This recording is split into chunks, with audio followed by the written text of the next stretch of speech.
வரத்தை தேவனுக்கு பயன்படுத்துகிறேன். Search your talent. Use your talent. Honor your talent.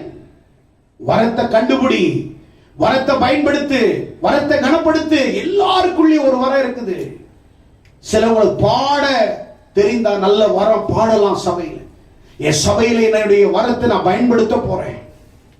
உனக்கு வரம் இருக்குது, அதை பயன்படுத்துறியா சபைக்கு? ஆனா நீ சொல்ற எனக்கு வரமே இல்லை, எனக்கு எந்த விதமான திறமையும் இல்லை. தேவனை அவமானப்படுத்துகிறாய், ஆண்டவரை நீ அவமானப்படுத்துகிறாய். சபைக்கு எதிர்க்க வருகிறாய். சபை ஏன் வருகிறாய்? ஆண்டவரை அவமானப்படுத்துகிறாய். பவுல் தீமோத்தேயுவை பார்த்து சொல்லுகிறார், உன்னுடைய வரத்தை அனல் மூட்டு, அனல் மூட்டு, அனல் மூட்டு.